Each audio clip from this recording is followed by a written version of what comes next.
What's that? Hello, Uti. Hello, Raiders. We're live. We're entertaining. How's the sound? How's everything sound? We have coffee. We have a giant cup of coffee. You're not telling me what Navara is. We're waiting for Nerd to come raid me. This is the segment where Nirvana. Are you trying to say Nirvana? 6:30 p.m. Why are you having coffee? So that I can have energy to entertain you. I need this much coffee to entertain you with. This is the part of the show where I introduce you to a plant because I've decided to do that as like a warm-up. I don't know. In honor of GM Workshop's Pokemon one shot today. I have Bulbasaur. This is Bulbasaur. This is my plant that lives in Bulbasaur. It is a succulent. I don't know what it's called, but it's small and it fits in my Bulbasaur. There he is. This is introducing Bulbasaur to you. This is a Pokemon. It's a Ditto because of the eyes? I don't know about that. I think it's Bulbasaur. He's got a plant. So let me tell you how to take care of this plant. Give it lots and lots and lots and lots and lots of light. And give its leaves a little gentle squish. And if it wrinkles, then you know it's thirsty and you can drench it with water. If it's not wrinkly when you squish it, don't water it because it's not thirsty yet. And that's it. Then you have a beautiful Bulbasaur. Okay, that's the plant segment. Now we'll get ready for the game. Okay, so recap of last time. Nerd failed so much that we died. No, we didn't die. We traveled back in time to... I already have a flower, look. This is a dead orchid flower.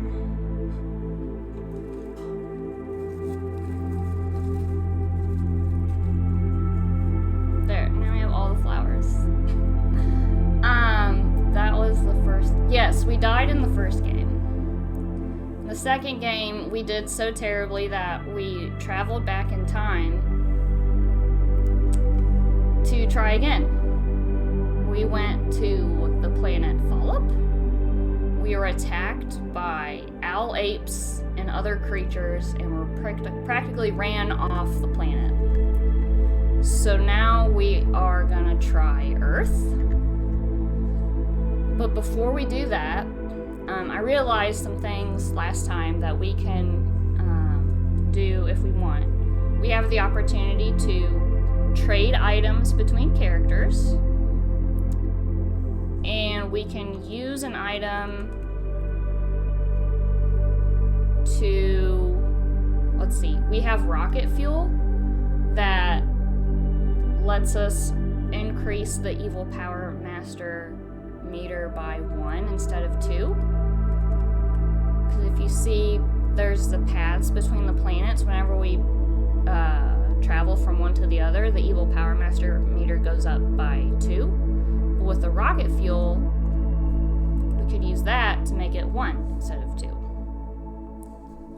Do you guys want to do that? I'll ask you, because that's the point. How's everybody doing today? I feel like it was just yesterday we did this. It's been a week, for sure. And I have another 3-day weekend. Woohoo! Okay.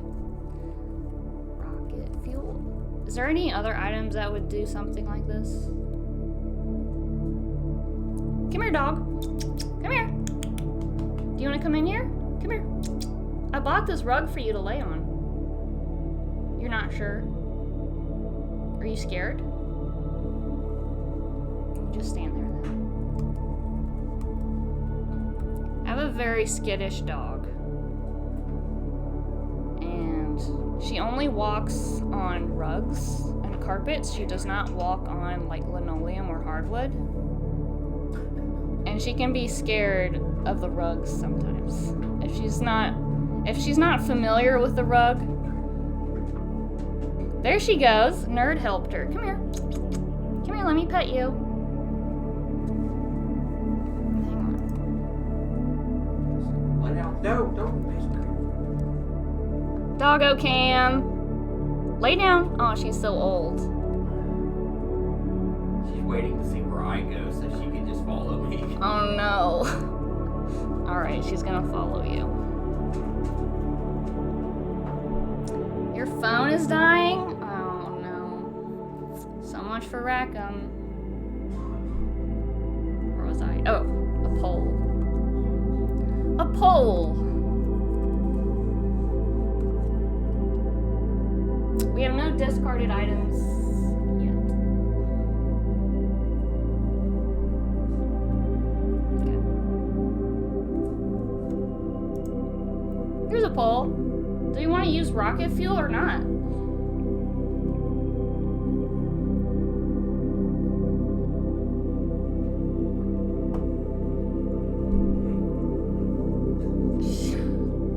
She's just following Nerd around. She's something. Nerd, do you want to vote?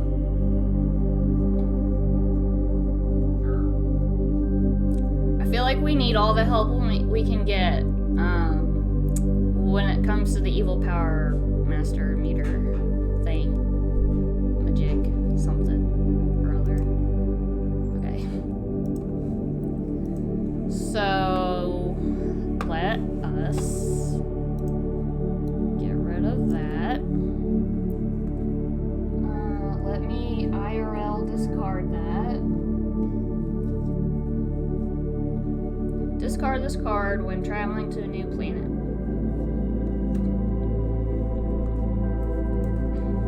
Let me bring down the evil power master meter by 1. Fishy! Thank you for the free concert today. That was amazing.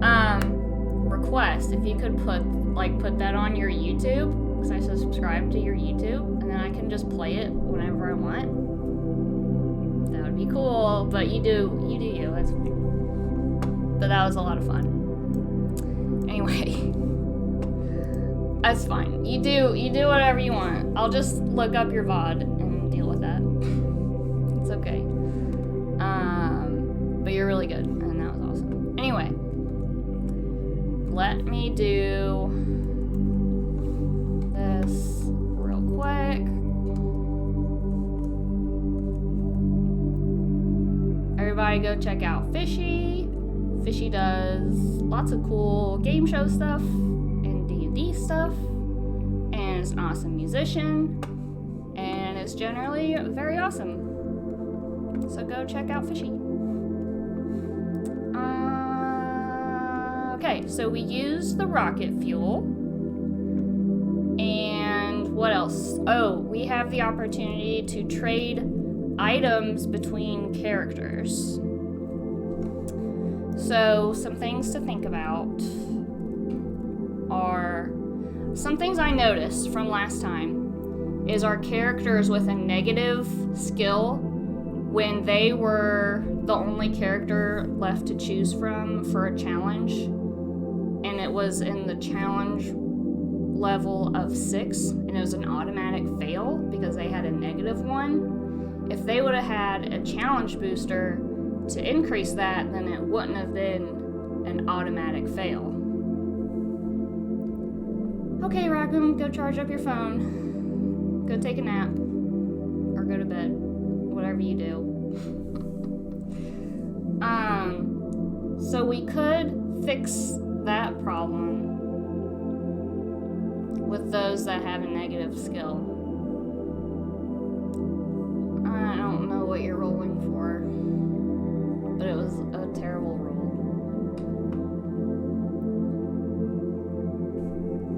We are... Did Nerd roll? Oh, he rolled ones? He rolled 2 ones, so he rolled a 2. And you rolled a 2, so you tied. We are in challenge level 4. We're at the very beginning, practically. We did fail the first planet. We're now on Earth. And our challenge level is 4. We have 2 challenge boosters. Commander Chen has the Vibro Machete, which gives him 2d6 instead of 1. Say we save the items until we go up in a challenge. Well, it's only when we are moving between planets when we have the opportunity to trade items between other characters. So I'm just giving you that opportunity now, if we want to do any of that. So Commander Chen has the Vibro Machete, which is a strength, which is 2d6 for a strength challenge. Fuzzy McFluffytail, that Uti named last week, has the binoculars, which is perception plus 1. He already has a perception plus 1. Tara has -1 perception. So, let me ask you, are we going to trade items or not?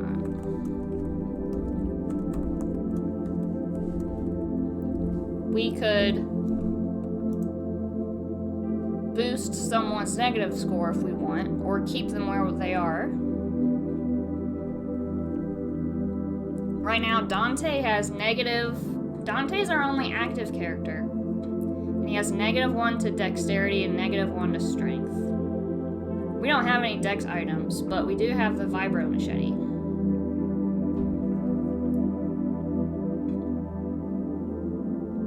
So you can type in a 1 or a 2 to cast your vote.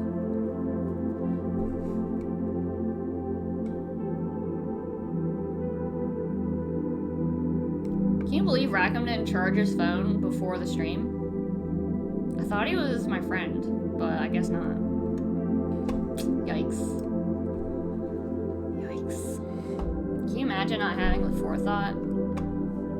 No. Okay, everybody's gonna keep their items. So, it's like he has an excuse every week. I know. You'd think he'd make the time, but I make the time for his streams, you know? That guy, I tell you. Okay. So that was all the prep work I wanted to do before we get started. Does anyone have any questions? No? Okay. Let's get started. I hear nerd typing. Does he have a question? What is for dinner tomorrow? We already went over this. I didn't tell you exactly. I picked out a recipe for the new air fryer. So, it's gonna be something air fried. Okay, anyway. Earth. Let's go. Earth? Commander? Fuzzy asks. Are you certain? Absolutely, Chen says. He opens the equipment locker and pulls out 3 vacuum-sealed Enviro suits. The Martian frowns. But no one has set foot on Earth for years, which makes it the perfect place for the evil Power Master to hide, says Chen. Set a course, Dante. Dante's mechanical arms punch in the coordinates, and the fizzlet rumbles. The stars outside spin and twist in a spiraling swirl, a sight that always makes Fuzzy think of frozen yogurt. But the Martian isn't licking his lips this time. Tara, Fuzzy says, your people abandoned this world for a reason. All records of that were lost during the Purple Days War, Tara retorts, stepping into her Enviro suit. Earth may have been the evil Power Master's hideaway since those violet days. Fuzzy shakes his head but dons his own envirosuit anyway. Within minutes, the ship emerges into real space. A green and blue globe spins below them. Dante executes a perfect landing in a forest clearing. Scanners indicate copious life signs and residual radiation. Oh no, there's radiation. The little robot says, "Be prepared for anything." The 4 crew members exit the Fizzlet into a lush green forest with trees higher than the skyscrapers on Lakus. For a moment, everyone simply listens. No droning traffic, no static from neon billboards, no rumble of passing starships. Chen looks puzzled. I expected more, ruins? Pollution? Fuzzy frowns and checks the chrono on his wrist. It appears nature has reclaimed everything. Just then, the bushes before them shake and a man steps out. He is slouched over with long hair and a heavy brow. He holds a crude club in his hand and wears a leopard skin tunic. The man takes one look at the crew and runs screaming back into the woods. Hi, Inkfish. Sure listening. After a moment of stunned silence, Tara says, "Was that a caveman?" Fuzzy frowns and checks his chrono again. "Perhaps there was a malfunction with our hyperdrive," he says, "and we somehow time-shifted into Earth's distant past." "Howdy," comes a voice from behind them. Everyone turns and sees that another man has emerged from the other side of the clearing. This one rides a horse and wears a plaid shirt. He tips his 10-gallon hat to the crew and smiles. "Y'all looking for something?" No one knows what to say. Fuzzy frowns and checks his chrono again. The cowboy shrugs and spurs his horse, riding back into the trees. "This stinks of evil masterminding," Tara says. Chen instinctively removes his helmet and confirms that he can breathe in Earth's atmosphere. Okay, we have a choice to make. Do we follow the caveman or follow the cowboy? Interesting. Wonder what will happen.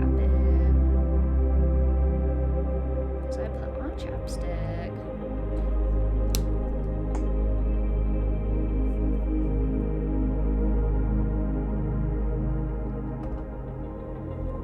To vote, type in a number, 1 or 2.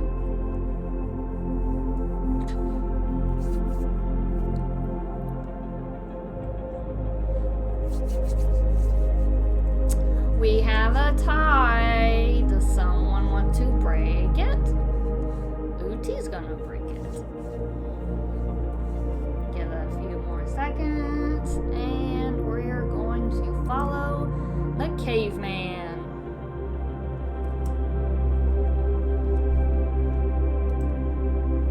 Following the caveman proves to be easier than expected. Fuzzy straightens up as soon as he steps into the woods. "I smell stew," he says. "Bird meat of some kind, and a tangy apple and goreback reduction." "How can you smell without a nose?" Chen asks. "He doesn't have a nose?" He doesn't, does he? Interesting. The same way you can see without a Bleeblock's gland. What? Chen blinks. "That hurts." "How about we try to stay focused?" Tara says. "Fuzzy, which way?" Fuzzy leads them through the woods at a quick pace, and before long, the crew finds themselves at the base of a tall cliff, standing before the wide mouth of a dark cave. A thin stream of smoke billows out, and voices can be heard within. "Just as a thought," Fuzzy says with a nod.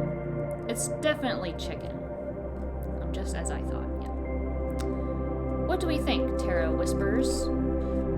Will the cavemen know anything about the evil Power Master? Chen crouches behind a bush and studies the cave.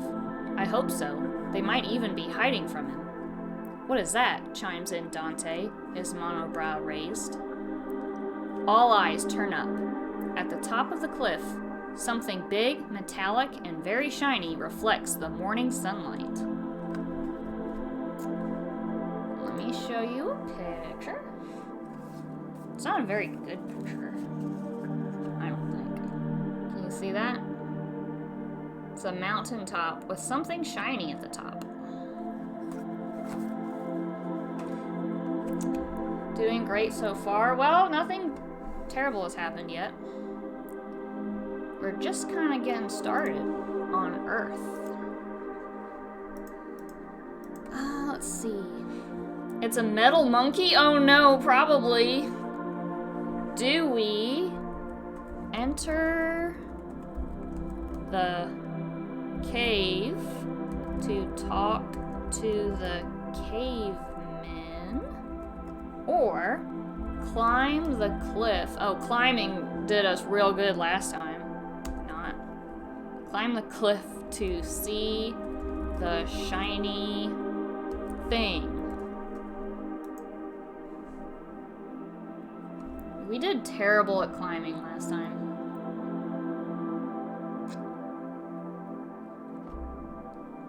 It was real bad.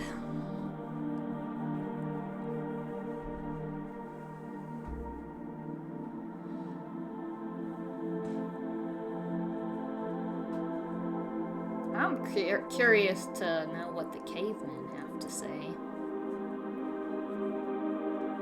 In my opinion, if that's worth anything.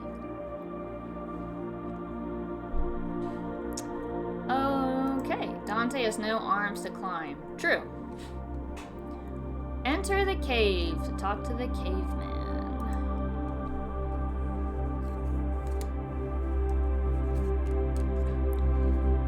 The cave is deep, but firelight bounces off the stone walls and illuminates cave paintings.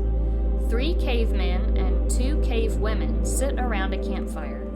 They turn in curiosity as the crew enters. A 6th cave person stands next to a vending machine in the corner, holding a can of soda. What? We mean you no harm, Chen says, extending his hands. The cavemen grunt in fear and grab their clubs. Stand back, a chipper Dante chirps. He clears his robotic throat. Ahem. Ook ook erg, ook ik magik. What?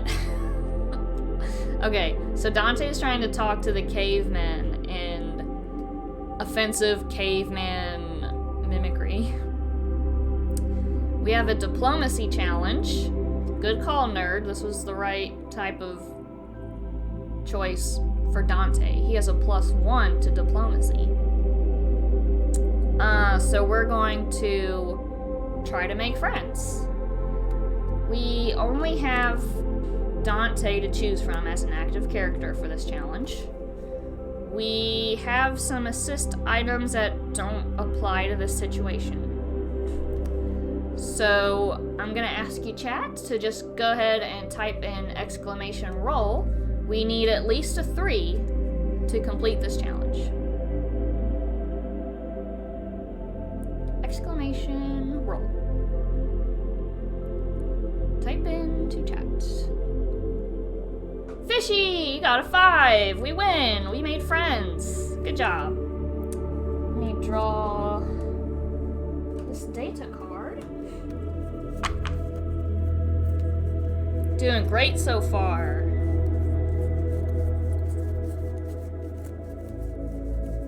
Let's see, what does this say?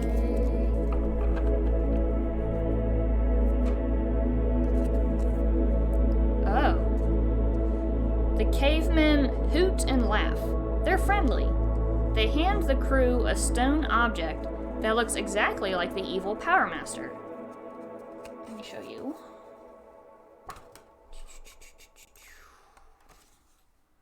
Oops. What am I doing? There it is. This is a stone talisman, and it tingles to the touch. Interesting.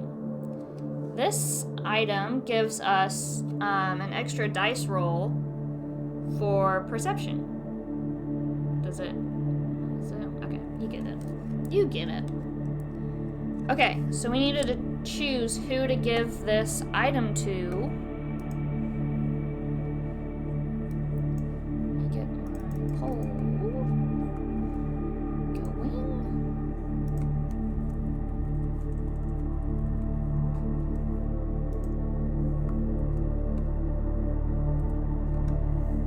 Before I do that, let's look at our characters and see how I want to decide how to do this.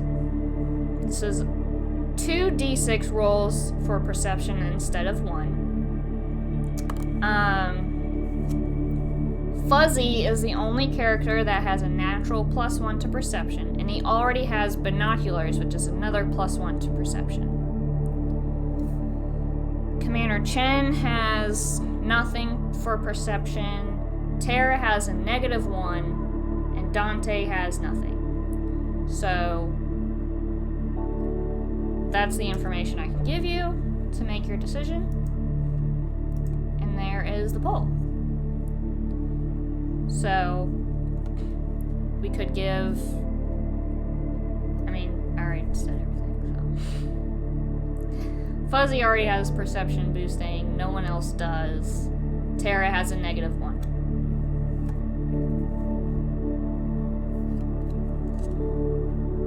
Coffee!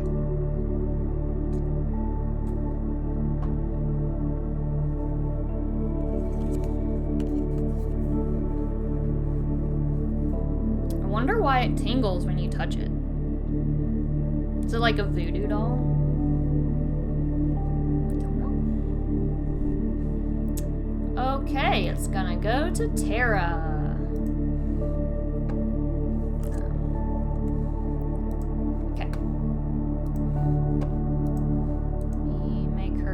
Real quick so I can type in her thing. Talisman. Perception with 2d6 instead of 1. Nice.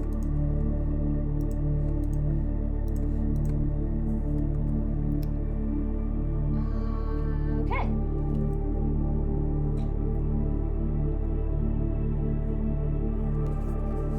The cavemen nod in understanding. They approach with dragging knuckles.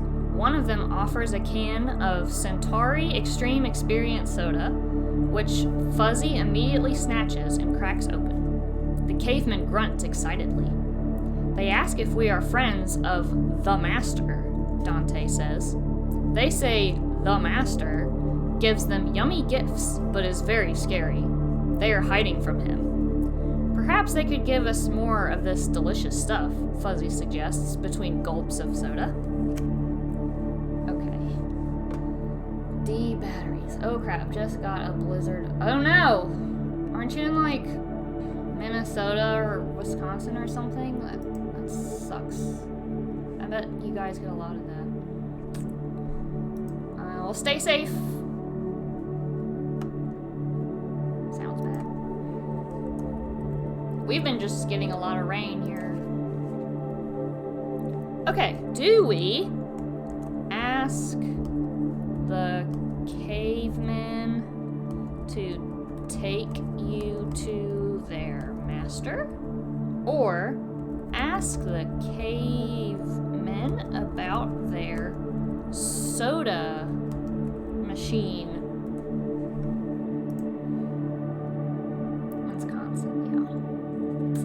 You get a lot of that lake effect stuff.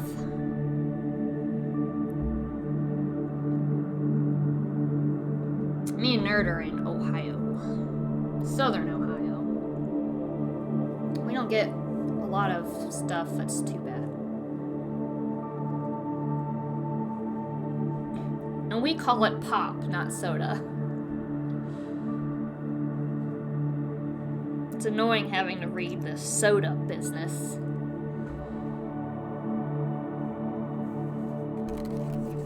What's everybody's favorite soda? Mine's Dr. Pepper. Nerds is Coke from McDonald's. Not where I am, but we do along Lake Michigan, yeah. Iced tea, that's not soda. You're silly. Alright, we're gonna ask the cavemen to take us to their master. Scary. Are we prepared for this? It's not like a carbonated beverage. You know? That's what soda is. Carbonated sugar water. Not liquid that is soaked in leaves to give it flavor. The prehistoric escorts lead the crew through the forest and into the mountains beyond. The going is rough, and as the elevation increases, the organic members of the crew feel the effects of the thinning air. In the late afternoon, everyone starts up a steep, rocky trail. Snow begins to fall. After an hour or so, a frost-covered samurai steps in front of the crew, preventing them from going forward. He rests his hand on the hilt of his sword and shouts in Japanese. He says we can't enter, Dante translates, unless we best him in combat. No problem, Chen says, cracking his knuckles. That reminds me, I need to make Dante... Oh, I need to make everyone active, since Dante did the last challenge.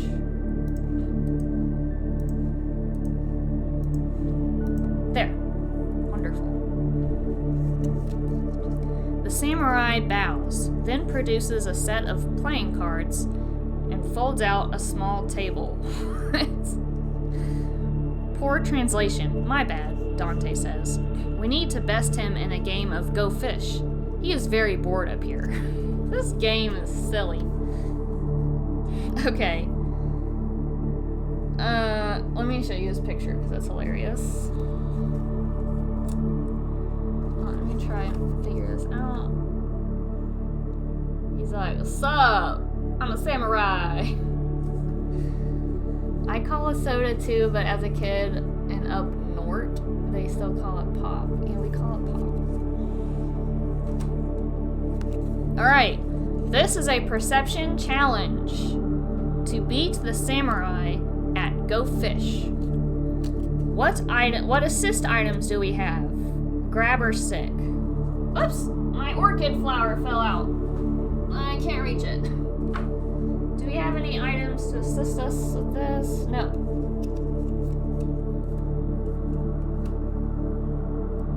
Alright, so the assist items are not helpful for this situation.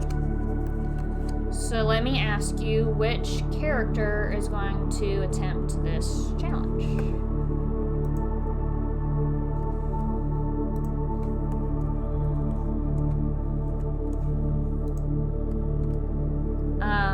Fuzzy McFluffytail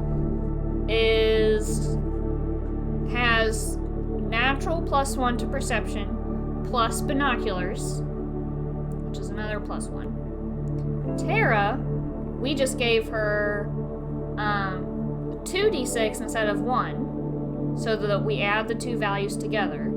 But then it's a -1 on her on hers for her natural thing, whatever, you get it. So no one else has anything perception based. You do that. I'm gonna try and get this orchid off the floor. Okay.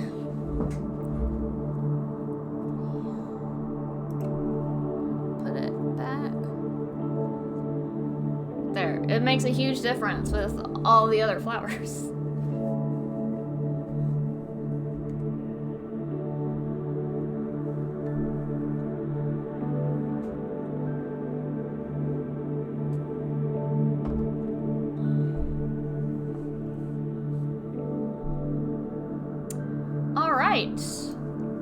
It's gonna be fuzzy. Okay, now we have to decide if we want to use our challenge booster, which is the binoculars. He has a natural +1 to perception. The challenge rating is 4, so we'd have to roll at least a 3. We could use the binoculars to give us another +1, but if we roll a 1, then our item is gone forever.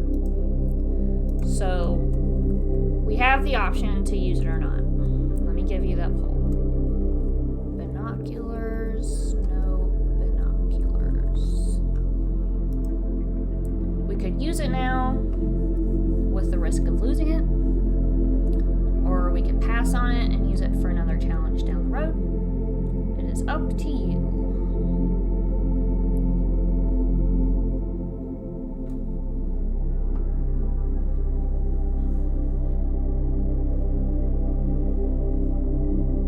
I'm not sure how using binoculars would help you with a game of Go Fish.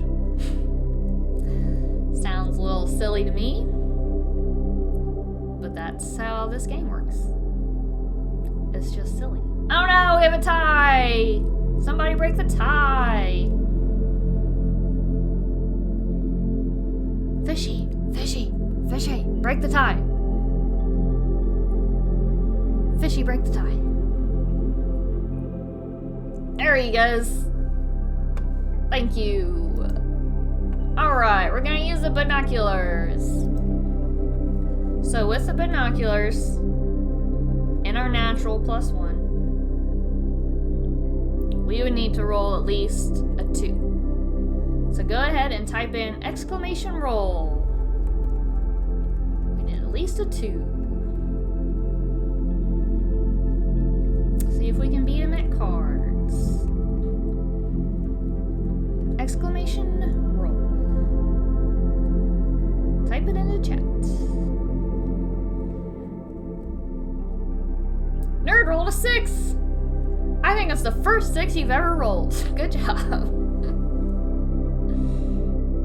Okay. Well done. We get to raise the signal tracker by 2. 1, 2.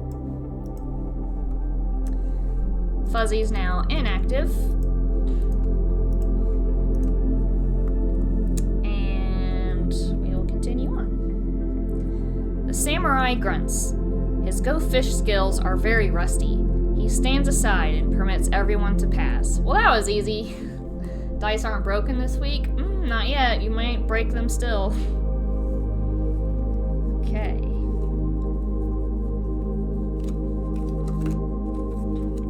Chen, Terra, Fuzzy, and Dante find themselves in a domed structure nestled deep in the mountains. It is covered in satellite dishes, radio antennas, and telescopes. The front door is unguarded. Inside, the structure is much bigger than it seemed from the outside. It is entirely hollow, and every surface is covered with screens. An old man sits in a padded velvet chair in the middle of the cavernous lair, watching Zulu warriors play tennis with Viking maidens on one screen, and giggling Roman centurions wrestle gorillas on another. The old man pets something in his lap. The crew approaches, and Chen speaks, his voice echoing. You must pick up a lot of strange things on these screens. All boring stuff, the old man says. I've seen it 1,000 times. Bah! Did you make all of this? Terra asks. Getting closer, she sees that the man is petting a cat-like banana. This is sounding dirty, let me just tell you. Doesn't it? He's petting a banana in his lap. Come on. A closer look shows it's an actual banana with 4 legs, a tail, and a mouth full of fangs. Most, not all, the old man points at a screen. I didn't do that one. The screen is fuzzy and unclear. Oh, there's a picture.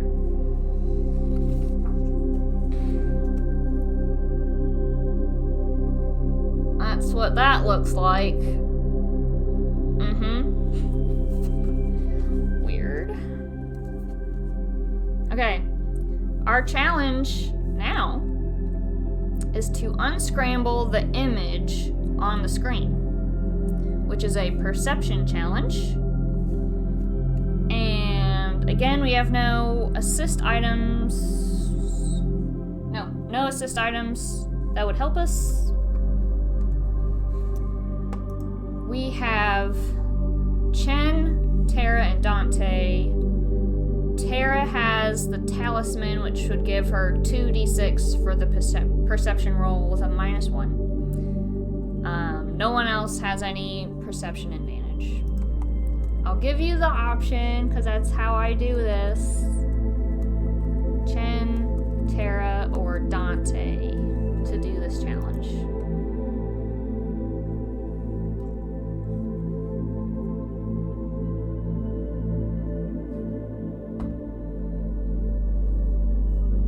Tara's obvious. She's the only one with perception boosting going on.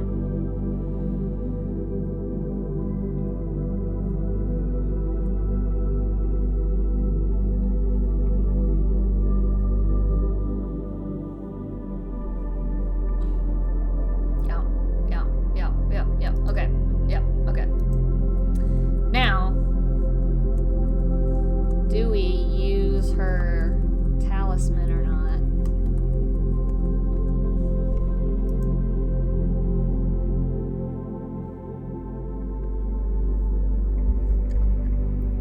If we don't, we'd have to roll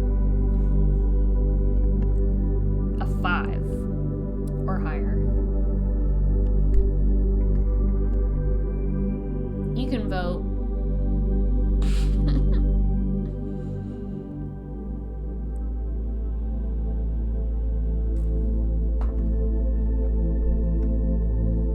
Okay, we'll use a talisman.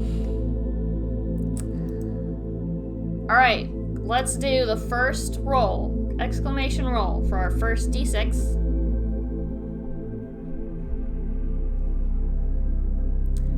Okay, that's a 1, which is negated by her -1. Go ahead and roll the second d6. We need at least a 4.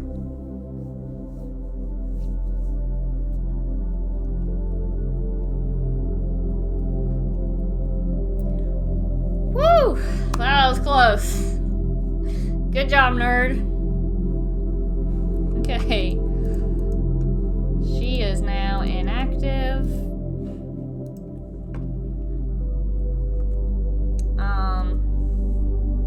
And we're gonna draw a data card.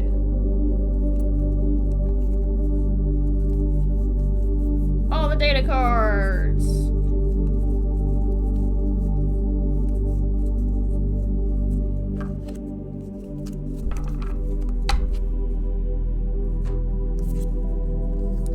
Fuzzy fiddles with knobs to restore the image on the screen. It's looped video footage of the evil Power Master on Earth. The data provides excellent material to add to Fuzzy's algorithm. Ooh! Turn over the disc. Ooh! We actually did a planet successfully. Oh, it's only a 4 though. Turn over the disc and raise the signal tracker the amount shown. 1, 2, 3, 4. Now we're into the challenge level 5 range. If any character has one or more of the following data, raise the tracker the amount shown. Ooh, we do have this one. 136. So that's another 2. 1, 2. That was the talisman we picked up. Ooh, we have the grabber stick. That's another 3. Look at this. 1, 2, 3. We're actually doing something right. And 89. 89. We have the trank gun. That's another 4. Look at us go. 1, 2, 3, 4. Hot dog. That was... Let me show you how this card works. No, it's right. Because we got this data card at the bottom here. Let me focus. Focus. Focus. Focus. Focus. Focus. I want you to focus. Wait. How about that? Please? I think I clicked on the wrong stream. Because we're doing well? Let me explain to you how this works. Because of this data card that we got successfully, we got to reveal the number on the planet, and for any items we picked up along the way, these 3 here matches the number on the item card. There's a number with a plus that also increases the signal tracker. So that's how that works. When we successfully do things and pick up items, good things happen. I promise you I'm doing this right. Oh, now we choose a new planet to explore. Hooray! Alright. We might actually find the evil Power Master. Just not used to us doing good. I know. But now, see, we're in the challenge level area of 6, which always goes bad for us. See that evil Power Master meter, if we come across a challenge that makes us try over and over again, that's where we get in trouble. So we're still not out of danger here. We haven't had a chance to build our character. Yeah, so there's still room for things to go very bad. Okay, we're gonna choose a new planet.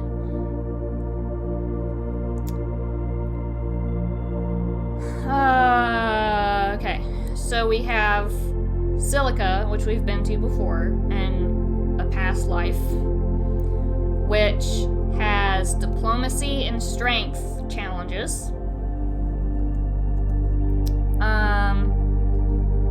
Chen is available and has the Viro Machete, which gives him 2d6 plus 1. And Dante's good with diplomacy. He has a plus 1. We have, so Silica's next to us. We have Proxima Centauri next to us, which has dexterity and strength challenges. Again, Chen's good with strength. He's also has a plus 1 with dexterity.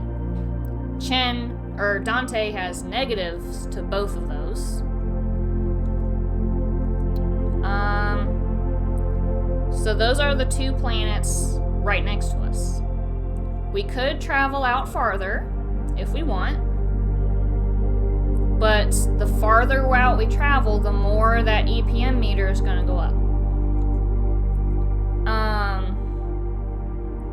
We have the silicon crystal, which will let us look at what numbers are well, hang on, let me be sure of that. Reveal 1 face-down signal booster disc. So we could use the crystal cube, silicon crystal cube, to reveal any number on any one of these planets. The number underneath the disc is what tells us how much the signal tracker goes up if we successfully complete that planet, just like we did with Earth with the number 4. So if we want to look at any one of those to see, oh, we just need, let's see, 1, 2, 3, 4, 5, 6, 7. If one of those planets have a 7 or more, and we successfully win that planet, then we're done. We've won. So we could do that if we want. Grab or stick to retrieve a discarded item. We could retrieve the rocket fuel if we want. It just gives us a plus 1 on the evil Power Master meter instead of a plus 2 when we travel between planets. Those are some things we can use when it comes to traveling. So let me give you the option if we want to do any of those things. Silicon crystal to reveal signal disc.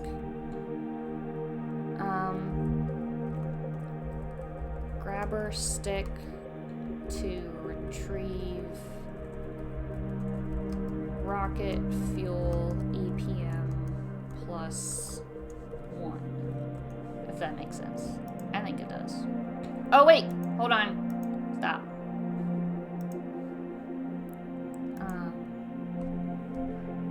No item. There you go.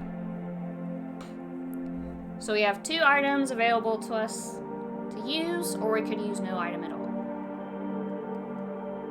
The grabber stick we might want to hang on to. If we, if we lose the Viru machete, we could get it back. That's an example. The grabber stick can be really handy like that. When we lose a really helpful item, it's nice to be able to have the opportunity to use it again.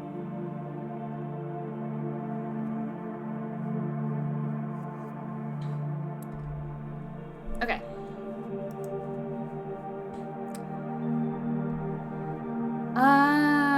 Okay. So next, let's choose a planet. Let me get that poll here.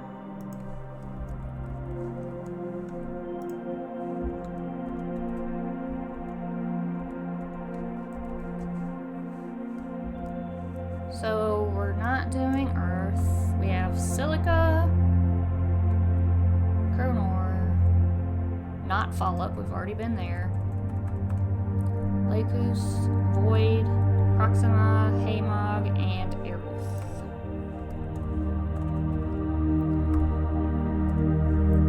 Silica and Proxima is right next door to us, or we could travel out farther. Silica has strength and diplomacy challenges, which is good for Chen and Dante. Proxima Centauri has dex and strength challenges, which is good for Chen, but not Dante. Or any of the other planets. I'm glad you guys agree, or else we would have had a tie. Alright, Proxima Centauri it is.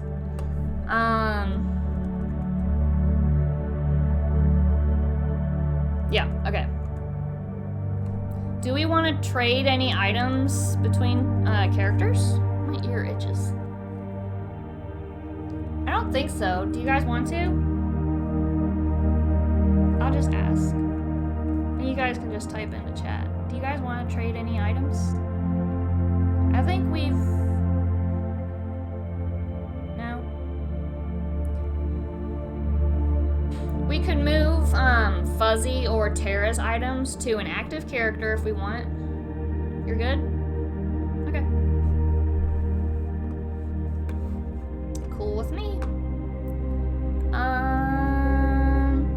Let me move the rocket down here. Oh wait, I want to move, like, point it down. There we go. Traveling down. Okay. We're gonna raise the evil power master meter by 2. 1, 2.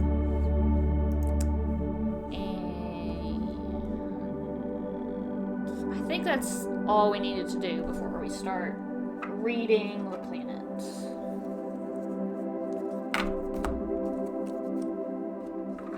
Alright. Let me show you this picture. Because I like the pictures. They're all sitting around, looks like, on the Fizzlet as they're traveling. The crew arrives at Proxima Centauri to investigate reports that the evil Power Master is hiding mercenaries here. The Centauri have a strong, hardy society shaped by high gravity. They are fierce warriors and loud laughers. Rapid Force and the Renegades have both sent Centauri warriors into battle over the years, sometimes against one another. Their renegade ties and constant interfaction, that's a weird word. Their renegade ties and constant interfaction wars have always kept the Centauri out of the Lacunian system, but the Global Coalition, a new Centauri provisional government, is lobbying to change that. This seems like a long shot, Terra says as Dante pilots the ship past the Trinary Star System's red dwarf star. The reports are pretty thin. The Evil One did use Centauri mercenaries during the Purple Days War, replies Fuzzy. Commander Chen remembers a name from the war. We should speak with General Gad. Didn't he fight for us? Asks Terra. Chen nods. Yes, but he's now considered a rebel by the provisional government. We should start with Governor Genga, the leader of the Global Coalition, Terra says. She will be more trustworthy and may have intelligence to share. I've also read reports about a new group of extremists gathering power, Fuzzy adds. Too many choices, says Dante. Cannot compute all variables. Like I said, Terra says, long shot. Either way, says Chen. I know there are a lot of wild and strange beasts on Proxima Centauri, and I'm pretty sure I brought something along on the ship that will easily make short work of all of them. If I can only remember where I put it. There's a cute little picture of him rifling through crates, and they say, one of them says rice cooker, another one says giveaway stuff. Why would you have there's a pair of skis? Why would you have this random stuff on your ship? Okay, this is a perception challenge to find the weapon that Chen is looking for. We have two characters that have perception items, but they're not active. And our other two characters have no advantage or disadvantage to perception. So let me ask you, who do we want to use? Just to recap, Proxima Centauri, most of the challenges are dex and strength based. So we might want to save Chen for those, since Dante has a -1 to both of those types of skills. But, you decide. Who's gonna try to find this weapon with perception? Which neither of them have. Okay, fishy! Thanks for the lurk. I have a lurk command. You can test it out and see if it works. It didn't work last time, but I think I fixed it.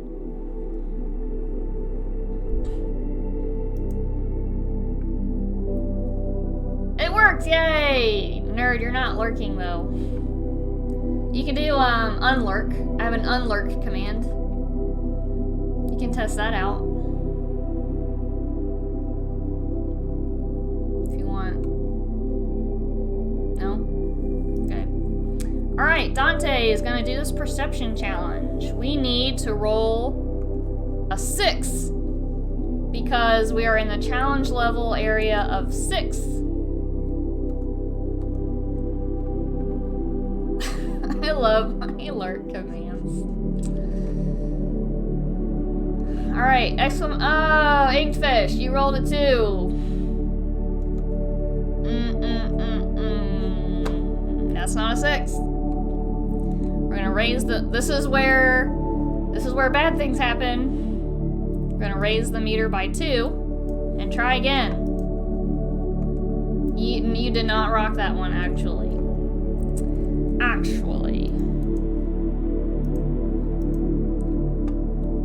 Alright, Chen is next.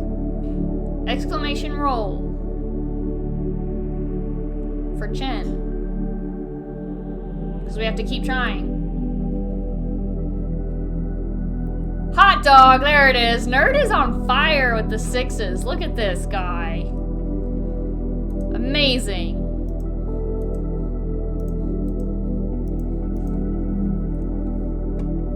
I know, right? Show up. Okay, we're gonna draw a data card. I thought that was gonna go south again. Nerd pulled through though.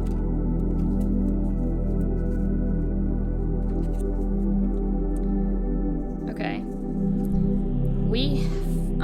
Chen found the De-Beastulator, which can subdue enemies by removing their beastly spirit until they are as harmless as a Xerax Ultra Fluff.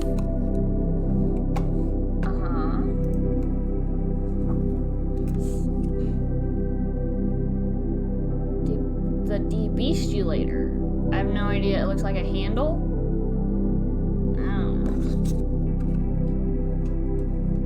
I don't know how you're supposed to use it.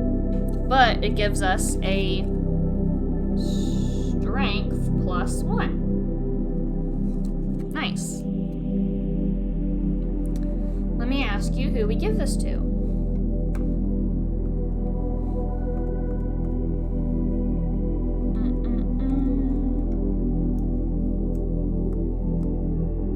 Castration tool? Yeah, I guess. That's what it sounds like, huh? So strength +1. We could give someone who has negative strength, just a net 0 on the roll. Dante has -1. He's the only one that does. Or we could give Chen even more strength boosting. Right now he has a +1 and 2d6 with the Vibro Machete. Fuzzy has nothing strength related. Tara has nothing strength related. So, you guys decide who gets the De-Beastulator strength +1.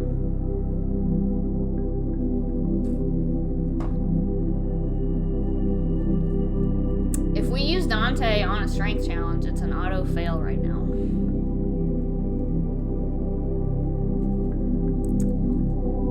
So, Nerd, are you sure? My flower fell out! Does anyone lurking want to cast a vote?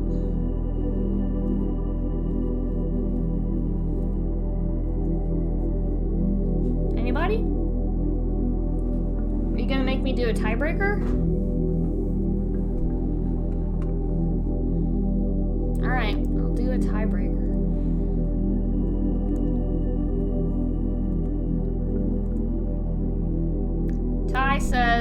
Tiebreaker says the second option that was voted on, which is Dante. I know the poll gave it to Fuzzy, but that's not how that works.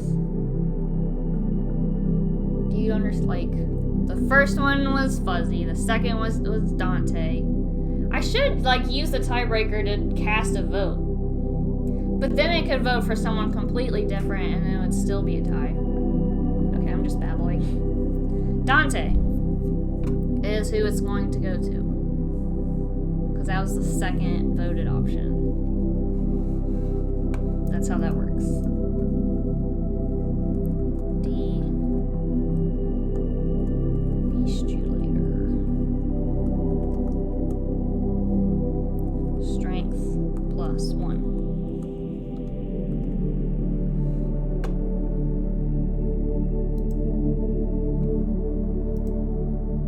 Yep.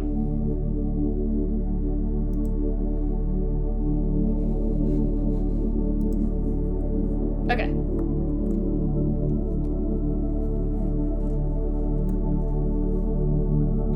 What happens next? Oh, we have a decision to make. So now that we found the weapon that Dante or Chen was looking for, we need to decide who we're gonna go meet with on Proxima Centauri. Meet with General Gad. meet with provisional governor or investigate the extremists.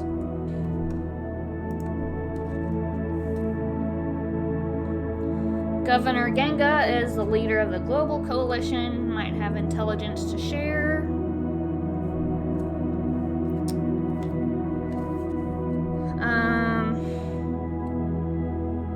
The General Gad was from the Purple Days War, or there's extremists involved. I don't know how they'd be helpful. They're gathering power.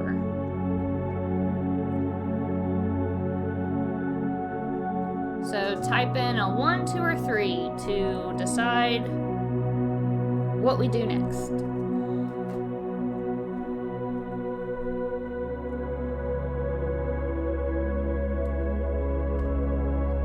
General Gad, okay.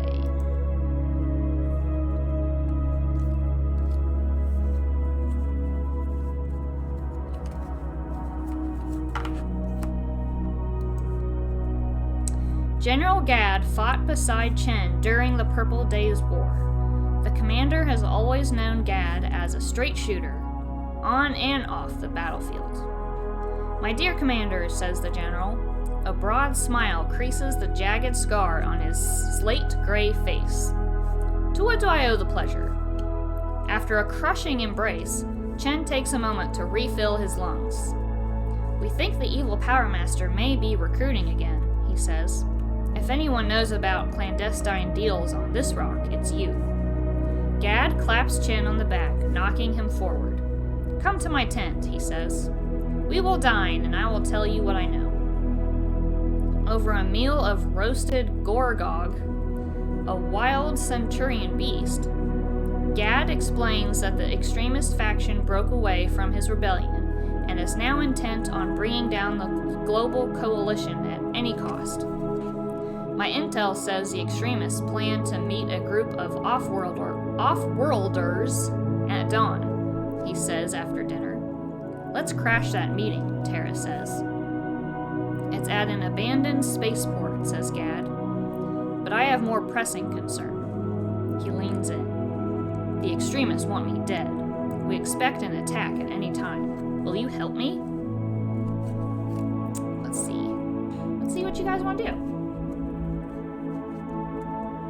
Do we stake out the spaceport or battle beside Gad?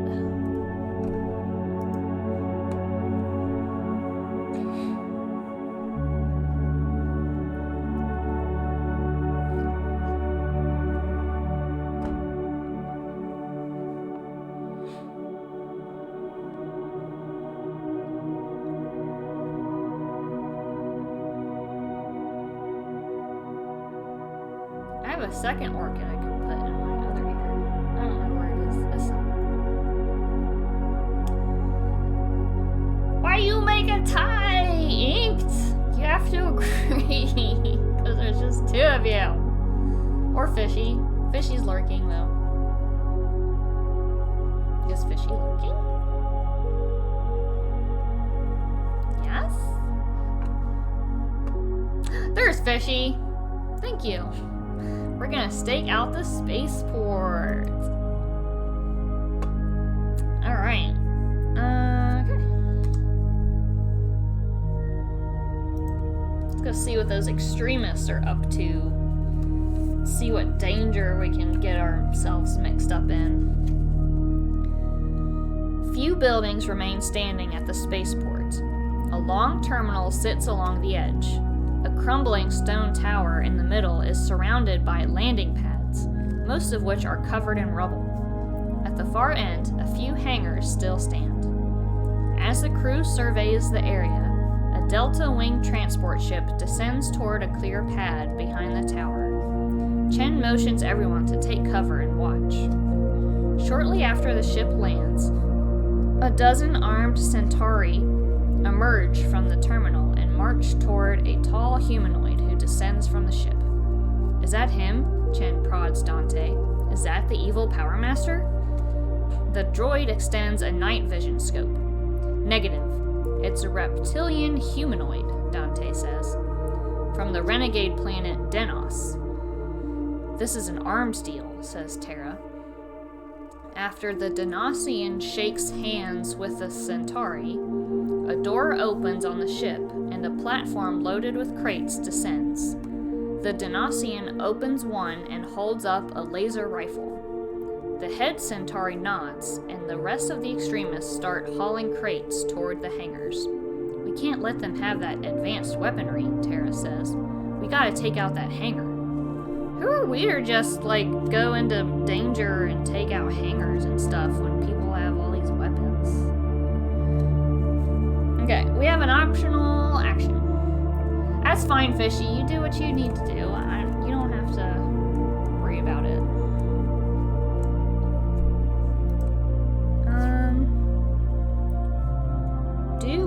Okay, what is this optional free action? Oh. If we have data card number 48, so it's not a challenge we're doing, it's if we have such item. We do not. Pretty sure. Let me check.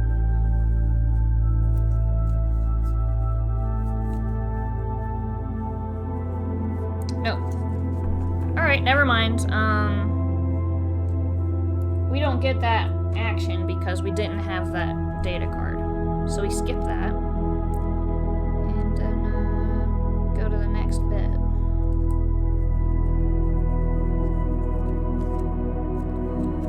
The crew approaches the rear of the hangar and peeks through shattered windows. Inside, Centauri extremists stack weapon crates next to stores of explosives, large caliber weapons, and a few armored vehicles. Several crates lie empty, their contents already stowed in packs lashed to muscular, tusked Garogs. Where are these going? Asks one Centauri. He grabs a saddle and hauls himself onto the back of a beast. Several other riders mount up as well. The boss just sent word from the tower, replies another extremist.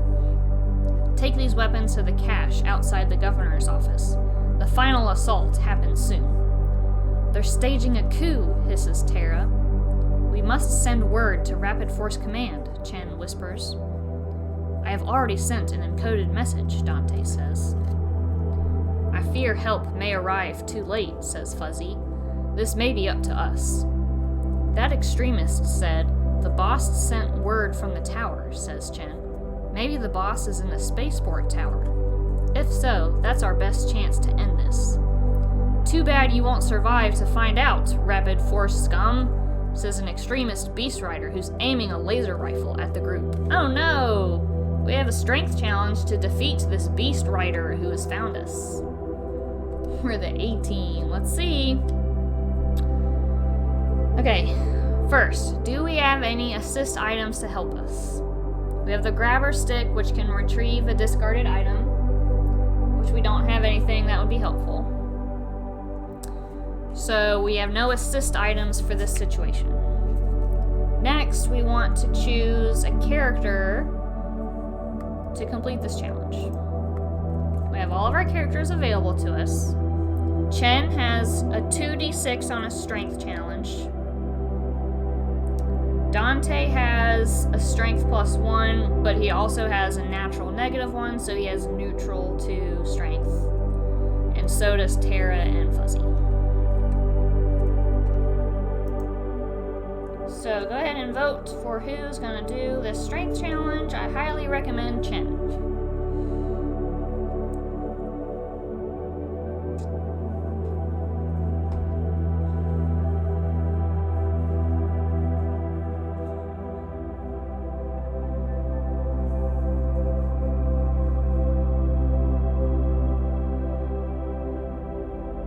Everybody wants to go with Chen. Good job. Okay, now we're going to decide if we're going to use our vibro machete.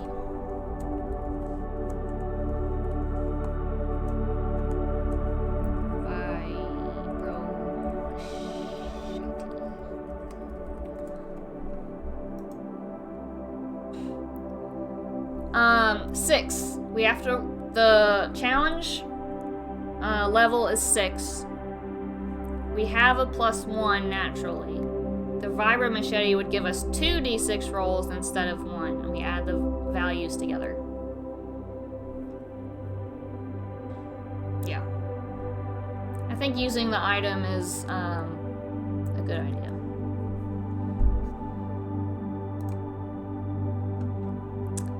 Alright, go ahead and roll the first d6.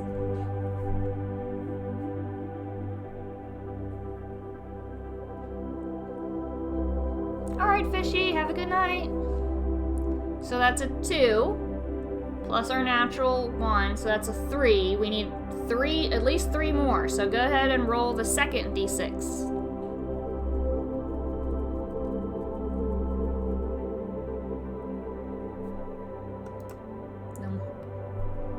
And you rolled another 3. That gives us 6.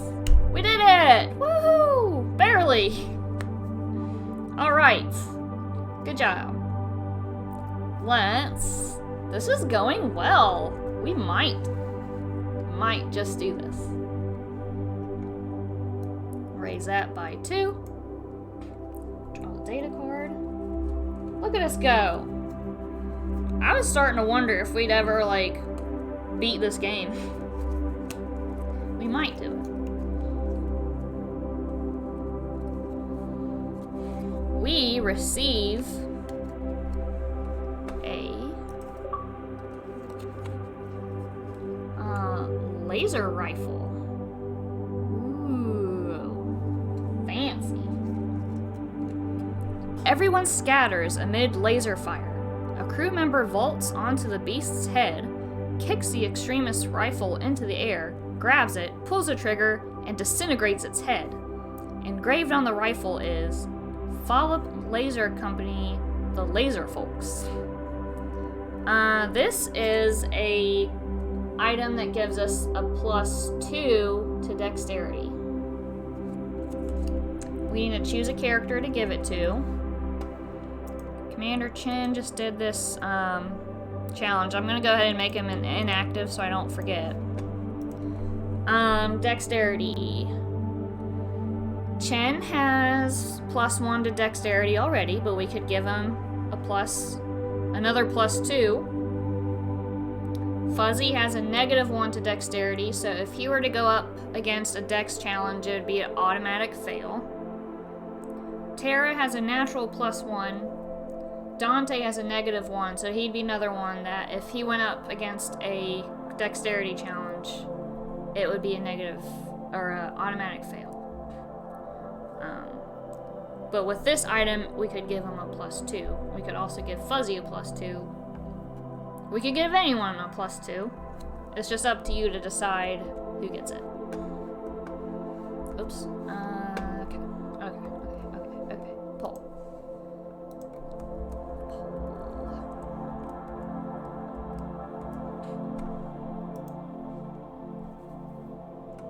This is a dexterity +2. Chen already has a +1.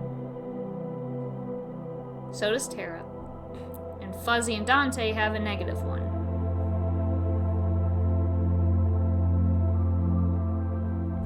You wanna go with Fuzzy? Okay. Fuzzy it is. Laser rifle dex +2.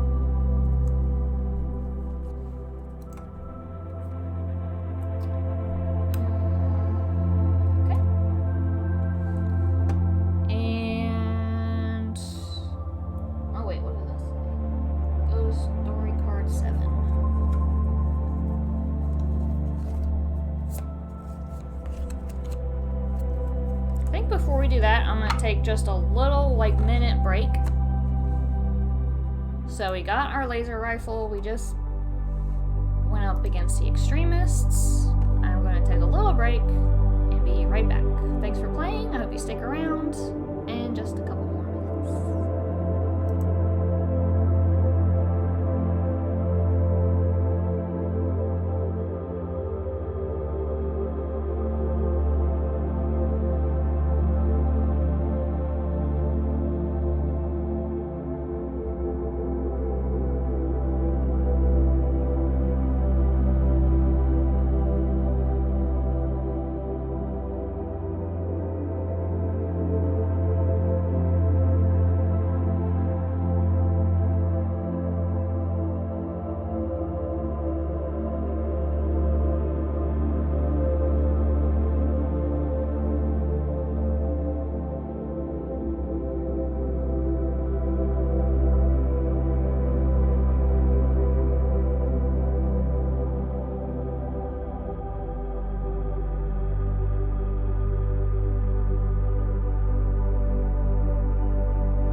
The crew enters the spaceport tower. Chen and Tara disable 2 guards at the base of the stairs. The group climbs up. Well, that was easy. We didn't have to do a challenge for that. Crimson light suddenly streams from above. A look of horror crosses Tara's face, and she waves her hands to stop Chen from striding forward. 2 violet blasts hit the stairs, and Chen throws himself against a wall. Tara dives beside Chen and shoots the guard who fired on them. Chen moves into the tower room. A figure appears. "Good morning," says Governor Ganga. "Surprised?" "Your double life is over," Tara says. Fuzzy pulls out a pair of force cuffs. "By the power of rapid force, I place you under arrest," he says, yanking the governor's hands behind her back. "Too late," she says. "I've already sent the evil Power Master a hologram message. You'll never catch him." Oh, this is so interesting picture. Oh, it's her sending the holo message. Focus. Focus?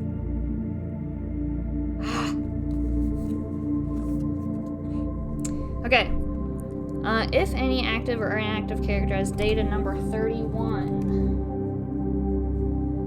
Oh, I don't think we do. Let me check.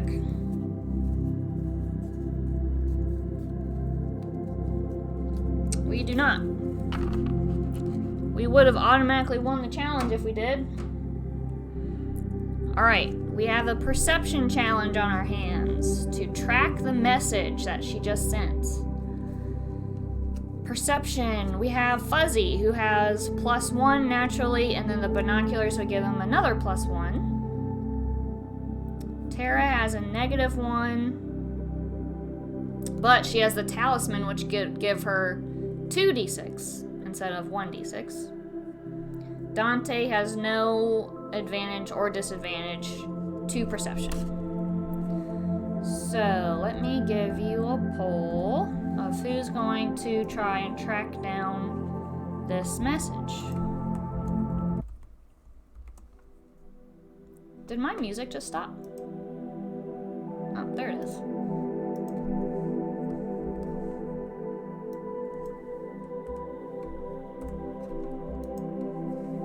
Will it be Fuzzy, Tara, or Dante? Fuzzy and Tara have items and advantages to perception. Dante has nothing.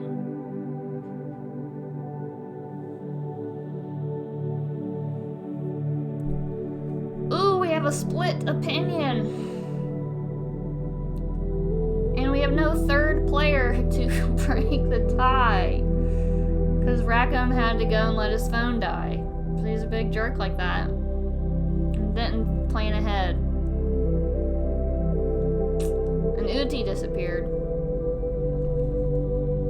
Uti disappeared a long time ago. Wow, can you imagine? No Fishy. Fishy went to bed. Alright.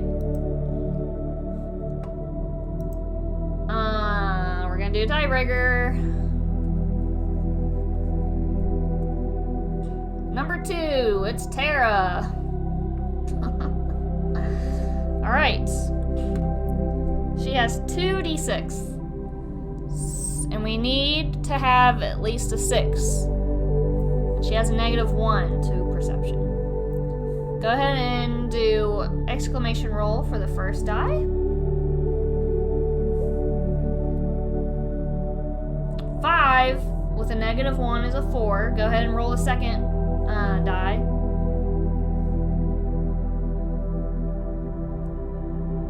Exclamation roll. Go ahead, Inked. We need at least a 2.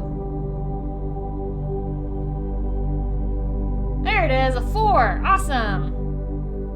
This is a great challenge booster. I love those that have a 2d6. That's real nice.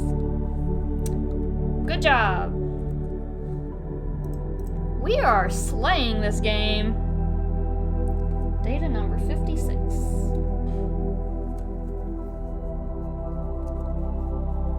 We are tracking this message that this rogue governor just sent. After force cuffing the governor, the crew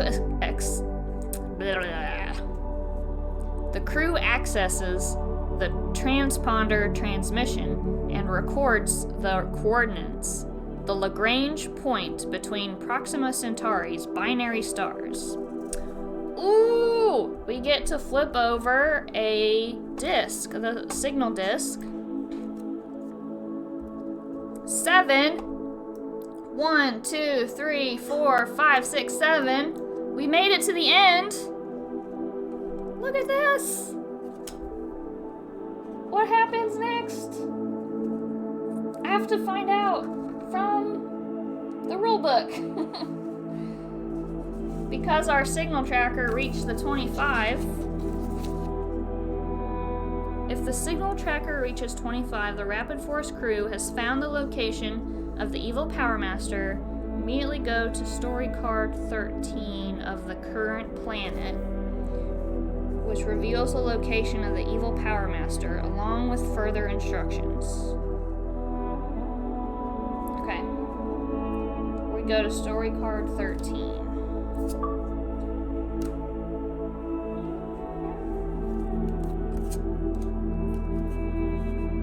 Well, we're going to the end thing. I'm not sure exactly what's going to happen. Suddenly, Dante starts spinning in a fantastical manner and sounds a series of victorious beeps the crew has never heard before. What's happening? Asks Chen. Those are the completion beeps, Fuzzy says. That last signal boost was enough for the algorithm to pinpoint the evil Power Master location.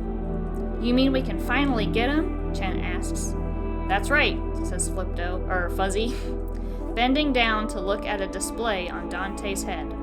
He's hiding out on Lacus. Let's go stomp that pig, says Terra with a whoop. Whoop! Dante takes over the Fizzlet's controls and sets a course for Lacus. Okay. Let me find that. Nope, not there.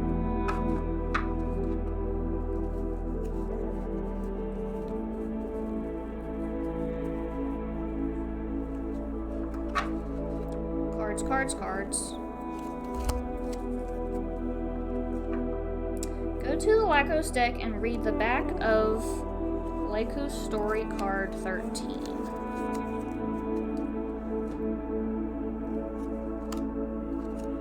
On a hunch, the crew investigates an old terrorist base on Lacus. It was used by the evil Power Master's minions during the Purple Days War and is once again being used for nefarious purposes.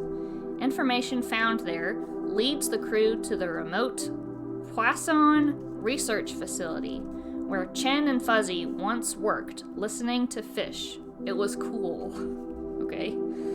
The crew travels to Poisson Island and finds the facility has been taken over by the evil Power Master, disguised as the lead researcher, Dave. They are able to quickly track down the evil Power Master, and they follow him to an orbiting base and square up for a final confrontation. To fight the evil Power Master, get the deck labeled Final Showdown, Spoonfuls of Pain. Okay.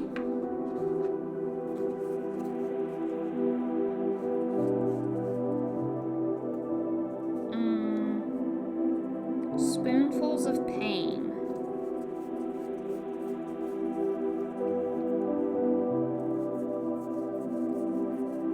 Okay, here we go. Spoonfuls of Pain. It's not over till it's over.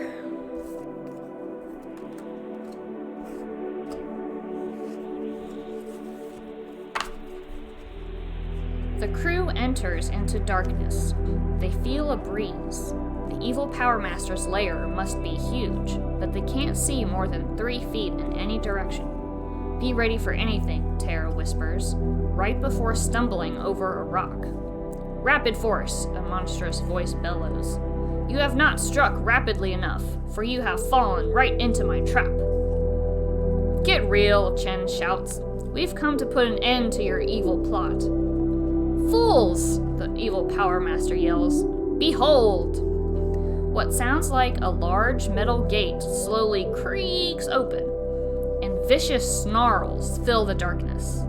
A spotlight turns on, illuminating a swarm of dog-sized banana monsters with 4 legs and mouths crammed with glistening fangs. They charge right for the crew. Ooh, let me show you a picture. Picture!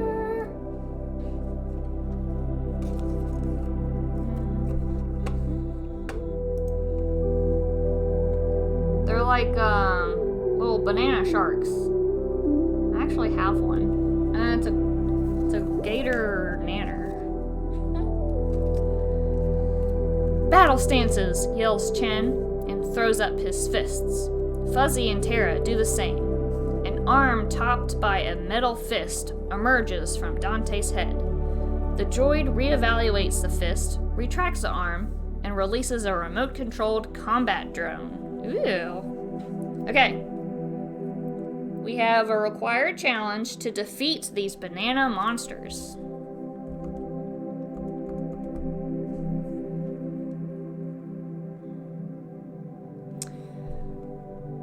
Who did the last challenge?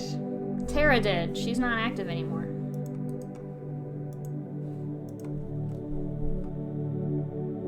Okay. This is a strength or piloting challenge. We have no piloting items. Grabber stick. There's no items that we've discarded because we're so awesome.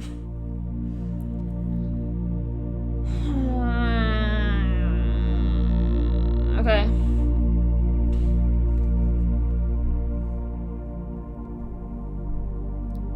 So Dante has +1 to piloting.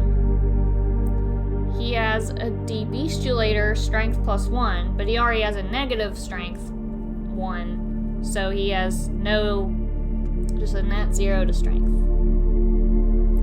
Fuzzy has a +1 to piloting and nothing for strength. So I'm gonna assume we want this to be a piloting challenge, because that's the only advantages we have is for piloting. We have no advantages for strength. So let's make this a piloting challenge. Now we have to decide who is going to do the challenge.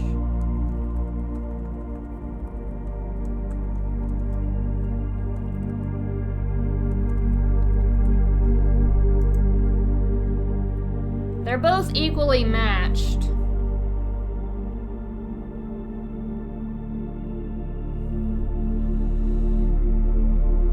So, I don't know if we're going to be doing any more challenges for this endgame scenario. So I can't really advise beyond that. Gonna go with Dante? Okay. We need to roll at least a 5. Go ahead and roll. Exclamation roll.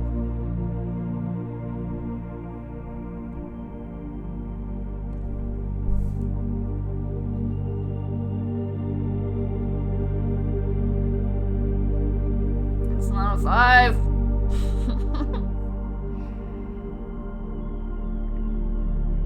Okay. Dante's inactive. An active character must discard a challenge booster or assist item, then go to story card 2. An active character must discard a challenge booster or assist card. Alright, we only have one active character. Let me give you guys the options of what to discard. Binoculars, laser rifle, grabber stick,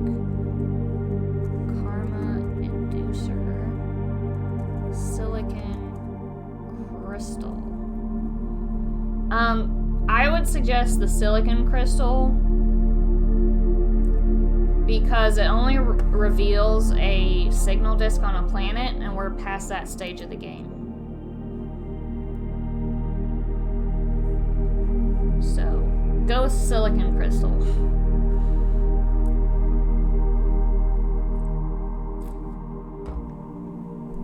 Okay, I'm glad we all agree.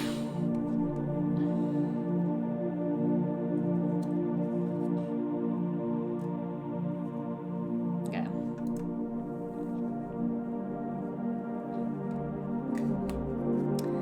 The crew fights tooth and nail, but the monsters are too numerous for them to fend off. The banana monsters can't kill the crew. They are only bananas after all. But 15 minutes of 60-pound bananas squishing themselves against the crew proves exhausting and incredibly awkward. With the bananas reduced to mush, the crew catches their breath. The whole layer lights up, and there is the evil Power Master in all his evil glory. If you need a reminder of what he looks like,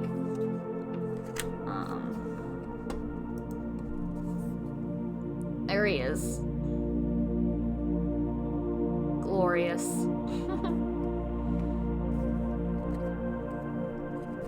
Pathetic, he says with a laugh. How can you stop me when you can barely even overcome my pernicious plantains? The Lacunian system is doomed. You don't have to do this, Chen shouts. End this madness now.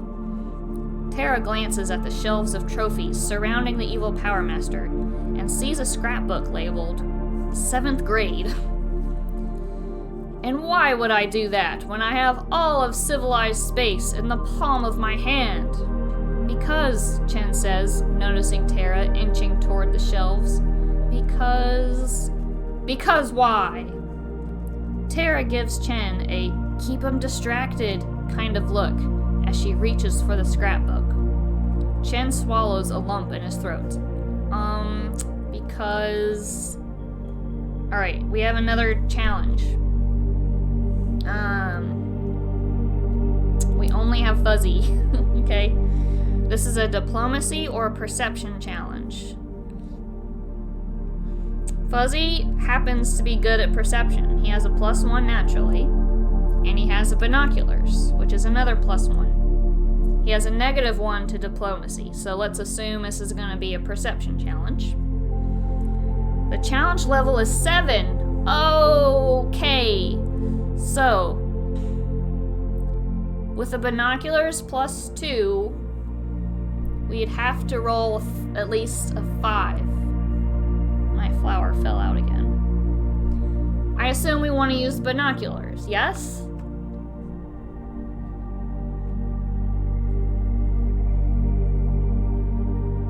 Binoculars is +1. He has a natural +1, so that would give us a +2. So we'd have to at least roll a 5. Go ahead and type exclamation roll. Let's see that 5 or 6.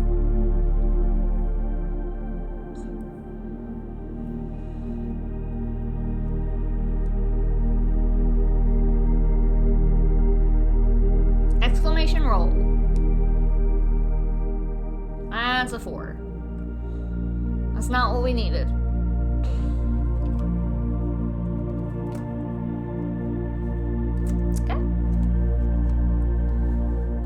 Fuzzy is now inactive. Everyone now is active because he was the last one.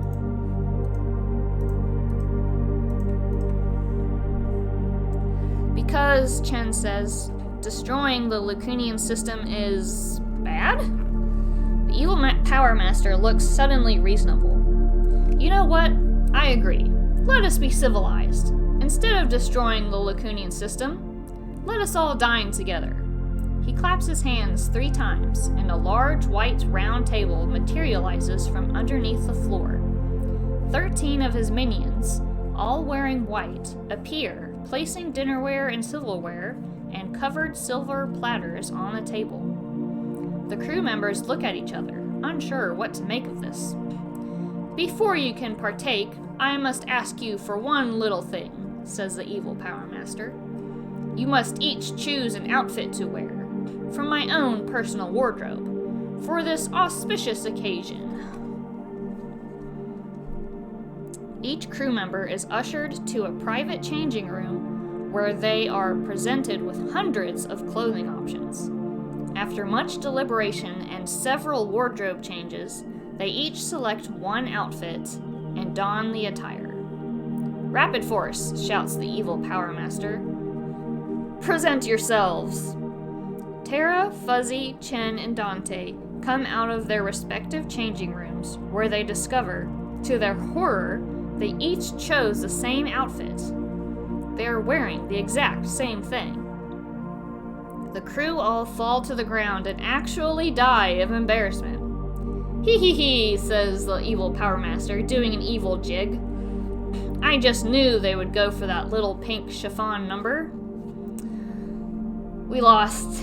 We all died of embarrassment. The evil Power Master takes over control of the Lacunian system. After all that we did to successfully go up the signal tracker, we failed because of a costume change. This game is so unexpected in so many different ways that, it doesn't make any sense. How does that happen? How do you literally die from embarrassment? How do we all pick the same outfit out of hundreds of outfits? I don't know, but we lost again. Alright. Let us assess. We have been to every planet but Haymog. Potatoes, yes. I don't have a potato song. I don't know if we're gonna keep trying, because we've already been to just about every planet. What might happen next is I do some research on how to be a DM and try and put together a D&D campaign of this game, because that's something I've been thinking about. I've never been a DM before, and I think having these cards with the choices would help me be a DM through this story. I don't know. We'll see.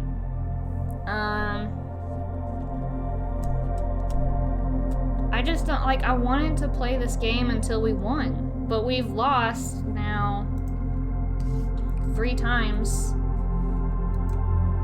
and we've been to most every planet. Certainly we've not done every option on every planet.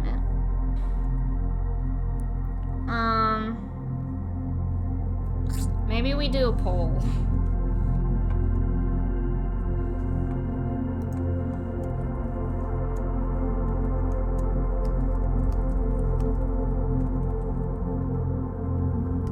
Start by watching as much content as you can from other DMs. Well, I watch GM Workshop Monday, Tuesday, Wednesday, Thursday, Friday, every day. So that's a start. Watch better DMs? Oh, okay.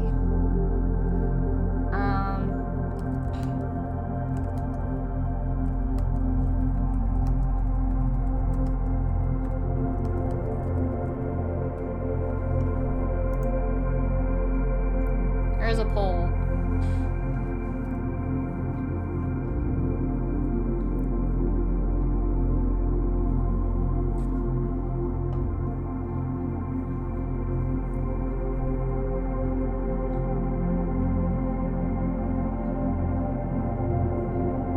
I still really love this game, but I don't know how much we try over and over and over again.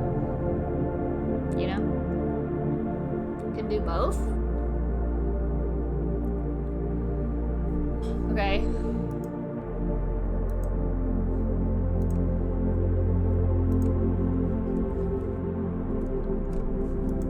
There. DMing this would be better once the Tailspire sci-fi assets come out. Well, nerd, do you remember that game code that I won for that other tabletop builder thingy. I was thinking maybe I could use that, because there's sci-fi assets in that. It's pretty awful. It is pretty early in its development.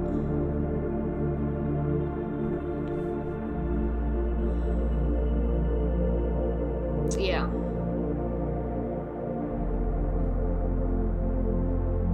I don't know. I'll think about it. Keep playing this while you learn about D&D. Okay, well, we could do that. I'll keep thinking about it. We have the book called Esper Genesis, and it's a sci-fi version of 5e. It uses a lot of what 5e has, but adds in, you know, sci-fi races, sci-fi classes, and spells. They're not spells, but they're Esper powers. I don't know. So I was thinking about how I could incorporate that into this game, because we're not going to be like doing fantasy like spells, but we could do like programming, or I mean like piloting. Like we could take these skills and make them D&D like skill checks and saving throws and stuff. So I'll think about it. I'll come up with some ideas, and we can try this game again next week. Maybe I'll let you know. But that's gonna be it for me tonight. We made it so close. We failed at the end. It was so close. I was so proud of us. I am proud of us. We did a really good job up until the end with that weird, very weird ending. The other thing you could try is running arena battles. That's a good idea to kind of get my feet wet with trying out how combat works. It's a really good idea. I like that. Because that's one thing I really need to learn the mechanics of how to do is like the creature ratings and stuff like that. It was a bell of a shot. Yes, it was. We got so close. Yes. None of you guys voted in my new poll, but I'll just end it anyway.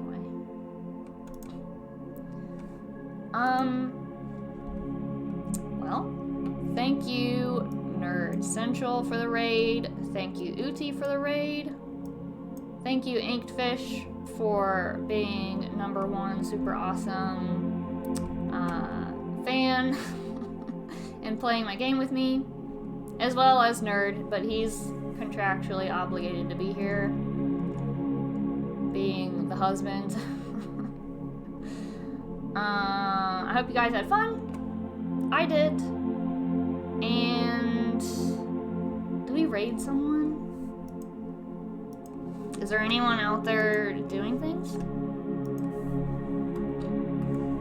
Is there anyone out there? Manic? Ooh, Ernie. Ernie is in one of Panda's people.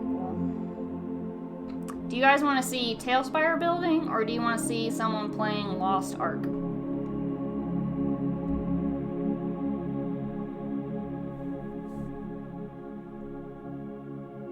Ernie is a very brand new, very, very brand new streamer.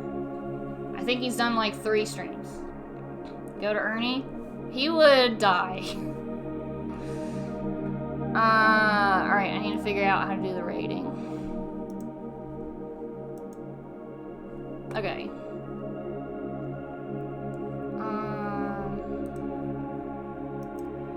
Doop doop doop doop. You go here. Click this. Okay. Click this. Okay. Alright. Thanks again, everyone. Appreciate you guys. I had a lot of fun. I hope to see you next time for whatever we end up doing. Take care. See you next time.